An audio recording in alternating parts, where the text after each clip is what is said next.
In this issue of Real Magic Magazine, Wayne Kawamoto talks with comedian and magician Steve Spill about growing up at the Magic Castle and where he comes up with all of his off-the-wall ideas.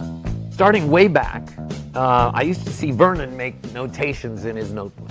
So anytime that I had an idea throughout my life, I would jot it down on a piece of paper, the back of a matchbook or a cocktail napkin, or I would keep different notebooks. And I would throw them in a drawer, and I had a little shopping bag full of them. I have stacks of notebooks at home. And every once in a while, I would just grab one.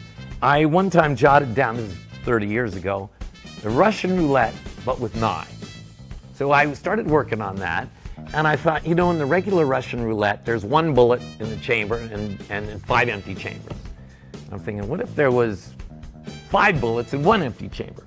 So anyway, from that, I kind of thought, I could have 5 real knives and 1 fake one that goes in the handle there.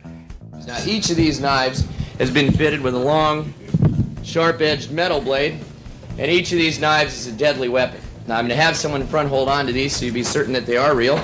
And you see, would you stand up for just a second? You look like you might be familiar with knives.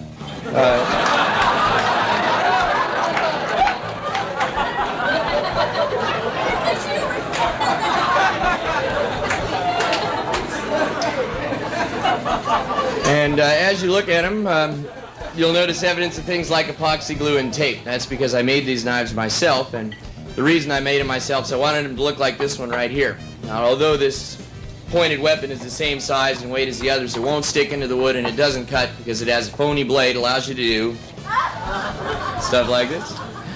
Ooh!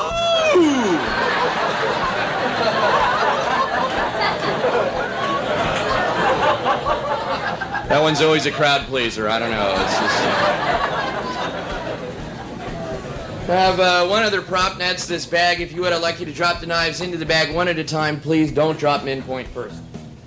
Here we go. That's 1, 2, 3, 4 knives with long, sharp-edged metal blades. 1 phony one. See if you can keep your eye on the phony knife. The name of this game is Grab and Stab. Also in issue 47, Christian Painter returns with a mind-tripping routine based on Tony Corinda's The Third Choice. Being married, we suddenly learned that we can't make decisions that are correct. You know what I mean? It happens all the time. Like, for instance, when I tell my wife, hey, let's go out to eat, and she goes, great, you can pick. And I said, great, let's go to McDonald's. And she goes, no, you're wrong. I'm like, what? I thought I got to pick. Well, you did, but you picked wrong. I'm like, So we're gonna play with that concept with this. Now, first, I have to tell you, this was my wife's choice right here, right? And we'll place that here and put it over there. But now I'll show you. Here's the choices I had. This is the choices I had, and I wrote them on these little cards here, and they are Taco Bell. I like Taco Bell. I know which I like in Taco Bell, but I don't remember what it is. I have to see the menu because it's just I don't know. I don't remember what it is. They have fancy words for meat in a thing, right? In a taco shop. And then Burger King. That's a go. You know why? Of course. I like it better because they don't grill the meat. They Broiled. Plain broiled. That's what I'm saying. It's better than the McDonald's ones. Yeah.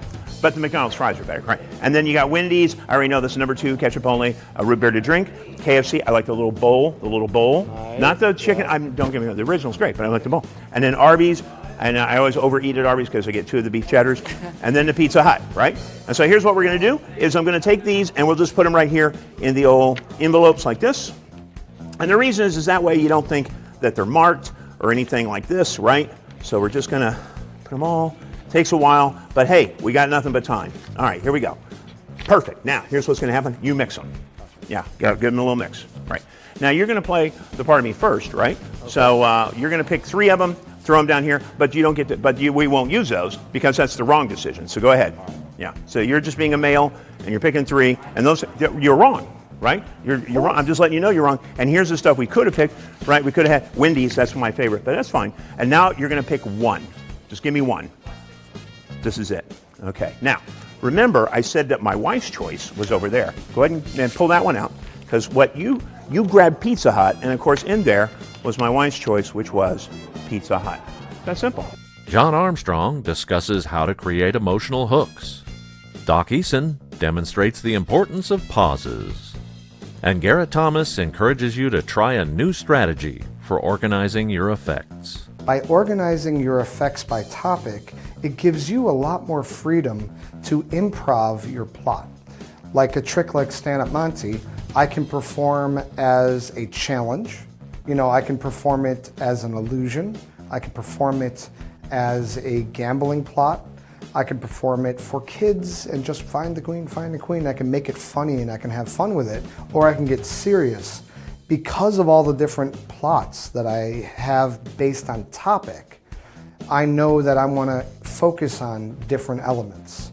So with putting them in these different categories, it's trained me to be in the moment. It's trained me to listen to my audience. And it tricks you. It tricks you into feeling where you want it to go. Now the trick is still the same. The queen's gonna jump from their hand to mine. But whether it's because of I'm really fast, or whether it's because I cast a spell, or whether it's because they're delusional, depends on what their interest is. As always, we've got 3 tricks to teach you. In this issue, they're from Steve Spill and 2 from rubber band black belt Joe Rendaflesh. I'll take this one and get rid of it. And I'll take another rubber band. This one right here. Just give a little shake and it turns into a yellow band. It's the best deal in magic today.